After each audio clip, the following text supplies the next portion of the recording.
E no Brasil é tudo assim, não tem norma para nada. As normas são arbitrárias. Na França, lá do Saint-Exupéry, na escola, que chama civilização francesa, que Sim, é civilização justamente para francesa. ensinar Claro. essas normas. Então, por causa das pessoas serem muito inseguras, elas precisam se apegar a algo que seja um símbolo de segurança psicológica para elas. Pode ser, por exemplo, você repetir a fala da maioria, se sentir, não, ele é um de nós, e não, ele não é do outro grupo. Ele começa a macaquear isso para ver se dá certo. Às vezes dá, às vezes não dá, mas é tudo na base experimental. Então, eu acho que é o povo mais inseguro do universo. Porque se você for, sei lá, se for para a Zâmbia, ela está cheia de sociedade tribal, as normas da sociedade tribal são milenares. Todo mundo sabe o que é para fazer e o que não é para fazer. Não é isso? Então, isso aí é o que favorece no Brasil, vamos dizer, a força tremenda que tem qualquer slogan de mídia. No Brasil, a pessoa muda de personalidade do dia para a noite porque a mídia mandou. A mídia diz tal coisa é feia, todo mundo segue. Né? Quase como se tivesse mudado a regra para ser aceito no grupo. Bom, é um simulacro de uma regra? Não é uma regra desenvolvida pela própria sociedade. É um maluco qualquer que inventou. E pode ter sido importado anteontem. E você vai obedecer aquilo como se fosse uma regra divina milenar. O tempo de Adão e Eva já estava em vigor. Então você vai confiar naquilo totalmente. Mas também é por experiência que você vai fazer isso. É como aquele cantor que era paparicado pela Globo, apareceu dando tiro, um stand de tiro, e passou a ser Acabou, atacado acabou. do dia para a noite, virou. Passou a ser um. Esse horror que o brasileiro tem de arma foi inventado recentemente. Eu lembro quando eu era um moleque, todo mundo tinha arma, meus priminhos tinham arma. Eu ganhei minha primeira espingarda de fogo com 8 anos de idade. Ninguém foi criticar meu pai por causa disso. Parte de um sentimento, inclusive, não de um fato da verdade. Como é? Pela verdade, parte de um sentimento, inclusive. De olhar e, eu não gosto disso. Eu acho que é melhor eu não gostar disso, porque eu vou ser uma pessoa melhor. Vou ser mais aceito no meu grupo. Não, mas isto foi, vamos dizer, isso foi uma norma implantada pela mídia muito recentemente. Né? Já tem medo de arma? Bom, eu também tenho, mas depende de qual lado que eu estou. Se eu estou do lado do cabo ou do lado do cano. Mas os caras acham que a arma dá tiro até pelo lado do cabo, pô. Eles não vão dar. Quer dizer, ele tem medo físico de tocar naquilo. Isso não é normal. Mas esse medo físico de armas, ele não vem de um medo cultivado antes, um medo de você ter que ser responsável pela sua própria defesa? Não, porque eles têm medo da arma enquanto tal. Eu vejo no Brasil que as pessoas elas têm mais do que medo. Também, meu avô tinha arma, meu pai tinha arma. Meu irmão, quando era criança, eu veio porque tinha um machismo com a minha família, mas eu usava do meu irmão. Tinha arma, você tinha. E hoje em dia eu vejo pessoas que dizem, mas é muito bom. Eu tive uma discussão no trânsito, eu estava com minha filha no banco traseiro, o bebê, minha esposa grávida, e aí eu tive uma discussão no trânsito e o fulano veio para cima de mim, e foi uma discussão injusta, e graças a Deus eu não estava armado, porque numa hora dessa, se você estiver armado, você pode Isso, fazer. graças a Deus apanhei, fui para o hospital, estou quebrado. Ótimo. Né? Uma insanidade, você acha que eu graças, que bom que você tem desarmamento e eu não estou armado, porque senão eu poderia ter matado alguém que estava vindo me agredir, sendo que eu estava com a minha família em defesa dentro do carro. Sim, que bom, foi ele que me deu um tiro. Isso é medo de você ser. Mas você veja, aí já é outra coisa. Esse é o medo do assalto, medo do bandido.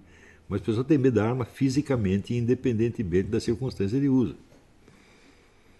Já ficou um feito. Eles não querem tocar naquilo. Isso realmente não era assim. Isso foi uma mudança muito rápida. Ou seja, isso demonstra que no Brasil é fácil botar qualquer ideia na cabeça das pessoas. No Brasil, você muda a opinião do brasileiro em 24 horas. Não é muda a opinião, você muda o sentimento dele. As reações primárias dele mudam. Quer dizer, a mídia tem um poder no Brasil que é uma coisa incalculável. Mas lá tem um fenômeno que chama Rede Globo, que pega 80% da audiência. Aqui, quando um canal de televisão pega 3%, é uma festa. Entendeu? E aqui você tem alguma variedade, até mesmo na televisão você tem, né? No rádio, você tem. Um sujeito acha isso, o outro acha aquilo. Aqui ainda existe alguma concorrência entre os jornais. Eu comecei a trabalhar na época que havia isso. Um jornal concorria com o outro. Hoje não. Eles todos dizem a mesma coisa. Igualzinho. Como se fosse o mesmo jornal, só trocou o logotipo. E TV é a mesma coisa. Também esse apego à autoridade, que é uma coisa já velha no Brasil, isso vem de Portugal, e vem também pelo mesmo motivo. Portugal, durante 8 séculos, tinha um dia que os muçulmanos invadiam, ele tinha que obedecer ao muçulmano. No dia seguinte, tinha o cristão, tirava o muçulmano, ele tinha que obedecer ao cristão. Então, essa insegurança já vem de Portugal. Está muito bem documentado num livro do Eça de Queiroz, A Ilustre Casa de Ramírez. O tal do Ramírez, ele está permanentemente inseguro quanto ao que ele deve fazer. Tanto que um dia, uns camaradas lá, uns bandidinhos, persegue ele e sai correndo, acovardado. Na semana seguinte ele resolve bater nos bandidinhos, bate em todos. Ele não sabe o que ele está fazendo. Entendeu? Então, isso já veio de Portugal. Então, e no Brasil também, você vê que o governo, o aparato governamental se constituiu antes da sociedade civil. A sociedade civil não tinha iniciativa nenhuma, só o governo tinha. No Brasil, até a iniciativa privada no Brasil veio do governo, por causa do Getúlio Vargas. Alguém leu o livro do Michal Manuelesco, a teoria do protecionismo, deu para ele ler, ele falou, é isso, então vamos fazer uma medida protecionista para aparecer a indústria aqui, apareceu a indústria. Então o Estado sempre se antecipou à sociedade. Então todos esses fatores fazem com que o brasileiro seja muito inseguro, apegado à autoridade e, portanto, incapaz de se proteger, desejoso de ser protegido por um outro. A pessoa não percebe a imoralidade disso. Quer dizer, se eu não defendo a minha família, eu vou fazer um outro ter que arriscar a vida dele para defender a minha família e não a dele? Eu morreria de vergonha disso, porque eu fui educado numa outra época. Não é isso? E só porque o cara está fardado, a polícia leva um salário de, sei lá, R$200 por mês, ele tem que se arriscar por mim. Pelo amor de Deus. É imoral, mas as pessoas não percebem, elas acham que é imoral você se defender. Ou às vezes nem se arrisca, como o policial da escola da Flórida. Também pode. A gente simplesmente tira da seringa. Né? Mas aqui, isso, o país inteiro reclamou. Diga. Você enxerga esse movimento contra-revolucionário, simbolizado em Trump, Brexit, Bolsonaro, enfim. O senhor considera isso como, apesar de ser um fenômeno político, mas de alguma forma é um início de um resgate a essa inteligência? Eu não sei, simplesmente não sei. E, na verdade, não acredito. Por quê? Porque vai fazer 100 anos que os caras estão cedendo tudo do movimento revolucionário. De repente você elege um cara e quer que ele faça tudo voltar atrás. Isso é fetichismo. Isso não depende de quem está... Que nem no Brasil. Vão eleger o Bolsonaro, Bom, eu vou votar no Bolsonaro. Mas e daí? Eu não acredito que ele possa fazer grande coisa. Tem coisa que o povo mesmo assimilou, ele mesmo vai ter que desassimilar. Ele também, vamos dizer, depende da gente. Mas essa ideia de que as coisas dependem de você, ela não existe no Brasil. Não faz parte da cultura brasileira. Aqui nos Estados Unidos eles ainda têm, não nos grandes centros, mas no interior ainda tem, né, a noção de que você tem que resolver seus próprios problemas. Pô. Por exemplo, aqui não existe empregada doméstica. Né?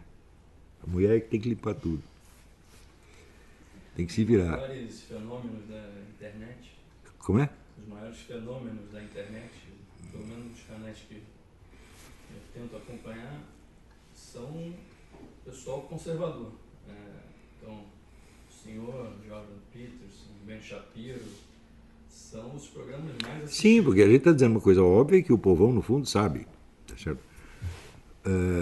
Mas eu acho que isso começou muito tarde. Veja, quando eu publiquei o primeiro livro a respeito, que é o negócio da Nova Era da Revolução Cultural, foi em 2003. Né?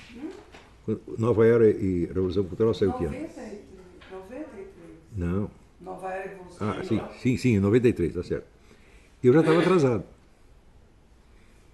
Eu já estava atrasado 20 anos.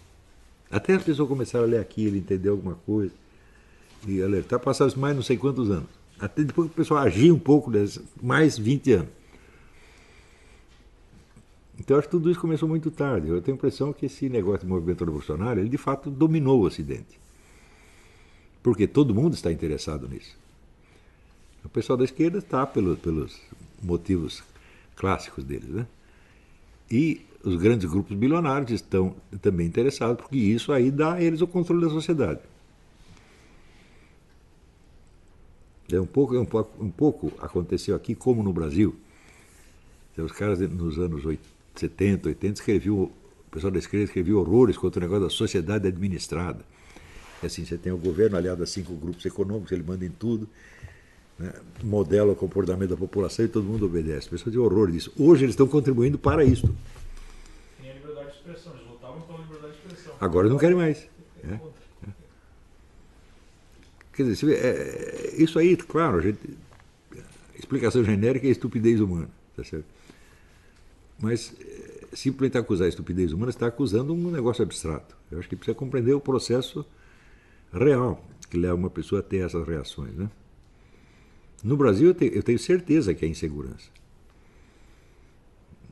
Assim, o medo, eu acho que é o fator mais poderoso na conduta humana, sempre. Se você pegar assim, o sexo, a cobiça, tudo é segundo lugar. Medo em primeiro lugar. Aliás, tudo isso só existe porque existe o medo. We are witnesses to the most ruthless attack on a president and the people who voted for him, and the free system that allowed it to happen in American history. From the highest levels of government to their media, universities, and billionaires, their hateful defiance of his legitimacy is an